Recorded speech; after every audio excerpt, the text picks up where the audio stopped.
Let's bring you more now on the introduction of the national living wage. What impact might it have on the people who receive it and the businesses who have to pay it?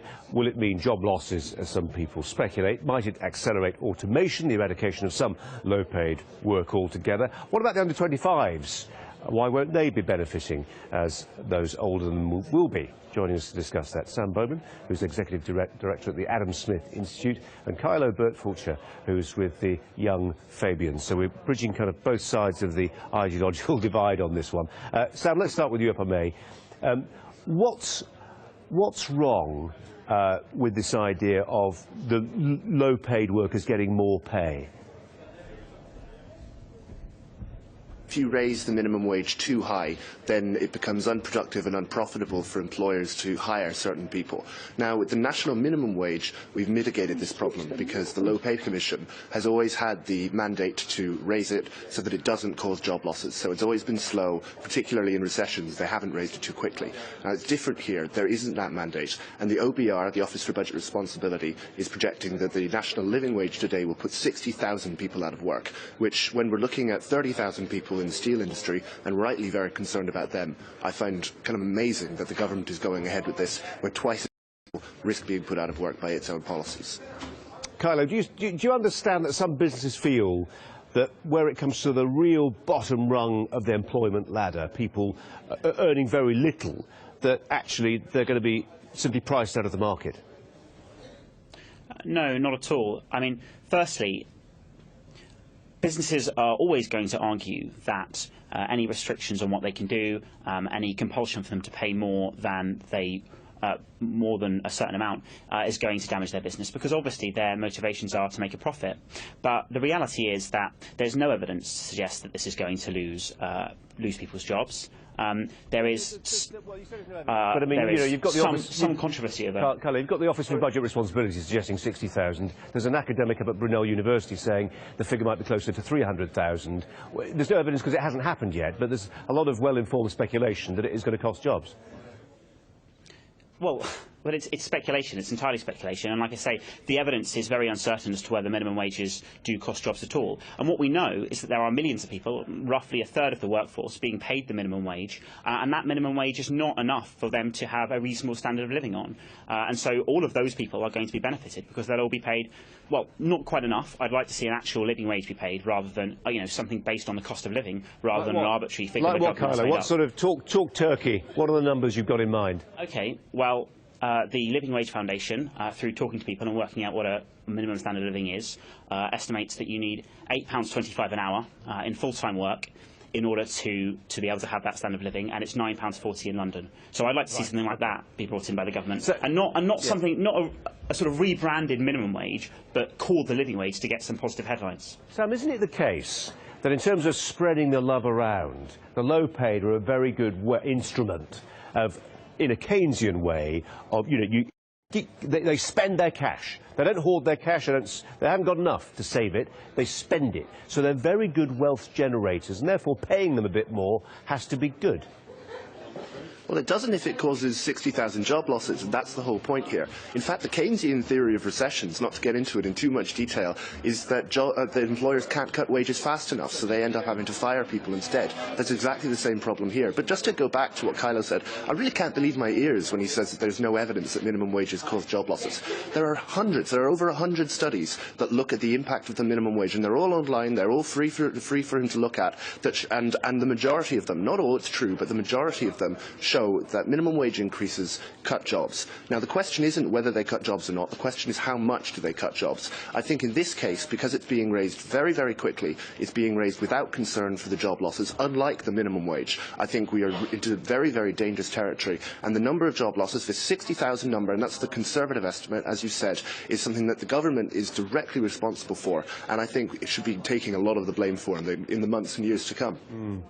Kylo, we're going to be talking in about an hour's time to Fraser Nelson, editor of The Spectator, who also writes a weekly column in The Telegraph. This morning he says, I mean, you'd expect him to say this, I'm sure you'll say that, but yes. One of the things he says is that this is a real boon. It's a real boon for those people who want to automate and roboticize the low-paid workspace, because actually that's what's just around the corner. Now, it's not science fiction anymore. It's beginning to happen. You know, you go into your local Tesco, you go to the checkout girl, guy has gone, there's a machine there instead.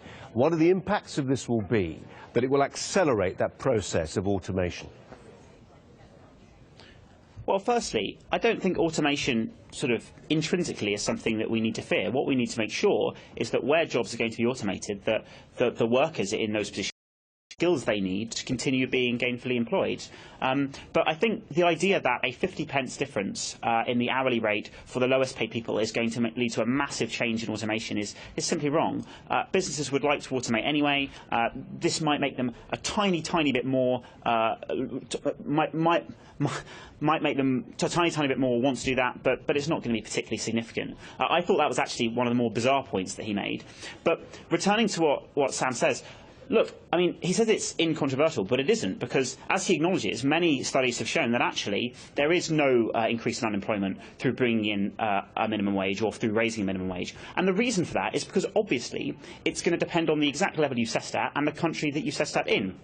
So, firstly, there is no clear evidence. But secondly, even if it were to happen, we're talking about a small number of people, possibly at some point in the future. Sorry, Sam, the majority of studies show this disemployment effect. So you can either look at the empirical evidence, which supports me, or you can dismiss it. You can't just cherry-pick studies that support your point of view. You have to look at the body of evidence. Now, the other effect that we see is the composition effect, which is it's not just how many people are employed, but who are employed. So because this is restricted to over 25s, usually it's teenagers who are most displaced. Now, because this is restricted to over 25s, that clearly won't happen. What we'll see instead, I think, is over 60s, people who are near retirement who are in minimum wage jobs, and they're actually the second largest group that are on the minimum wage currently. We'll probably see them going to early retirement, then being pushed out of the labour force, and other people possibly being drawn in who are more productive. Now, I don't regard that as a good thing. It causes invisible unemployment, where people who would like to work and like to be in the labour force are pushed out, and it doesn't seem to be a distributively good thing. It probably brings in second earners, people who are able to earn a bit more but have decided to have chosen to retire more. And what you may end up with is even more the real unemployment that we care about, which is to work, not being able to, and the people who actually get the jobs being the people who really we don't care about at all, people who don't need this extra money. Yeah, go on, Kylie. If you want to talk about cherry picking, what you're doing is ignoring the fact that there are millions of workers being paid the minimum wage who are going to get a very significant pay rise. But actually, I'm remembering that there are 60,000 people being put out of work. 60,000 people being put out of work. That's what you're ignoring. Listen, look, roughly 1/3 of the workforce is on the minimum wage. Now, the best studies suggest that is not enough to properly have a minimum standard of living in our society. We've got to decide what we want work to be. Your kind of work is simply not good enough. It's paying people a poverty wage that the state then has to step in and support so that they have enough money to buy food and they have enough money to heat their houses. One argument that is ventured, let's just get away from the how many jobs might be lost thing. One argument that is volunteered is this idea that if you are somebody, you're a sole trader who maybe occasionally takes somebody on, really at the very bottom, embryonic corporate level, and your wage bill is a big part of your business and the maths of the business, you're going to look very hard at the person you hire. You're going to think, can I afford to keep them on the books? Shall I put it off the books? Shall I go for the cash economy? There is a danger, is there not, Kylo, that we end up here with a lot of people being pushed gently off the books because these people want to stay in business and they want to keep hiring people, and it might be simpler just to pretend officially they're not hiring them. No, I don't think that's particularly significant, and we already have laws to stop people doing that. We need to enforce them. But, those kind of arguments are always used to stop workers having rights, and we need to look beyond just allowing certain unscrupulous employers to do whatever they want because we're worried we can't enforce the law. But anyway, look, to return to, because Sam made a point about under 25s, one of the particularly problematic things about the legislation that the government is bringing forward is that it exempts under 25s from the increase. Now, under 25s, people who are old enough to vote, they're old enough to get married, they're old enough to fight on the front line, and many of them have been old enough to do this for up to 7 years. And this isn't a problematic policy in isolation. It's the latest in a long stream of government policies that negatively affect young people. The scrapping of educational maintenance grants, tuition fee rises, restricting housing benefits for under 21s. What is clear is that young people are simply not a priority for this government at all, and that's not acceptable. Kyla, you probably didn't realise it, but you literally moved to the left as you were stating those policies, because the camera moved. Kyla Burt-Fulcher and Sam Bowman, thanks both very much indeed. Kimberly. Thank you.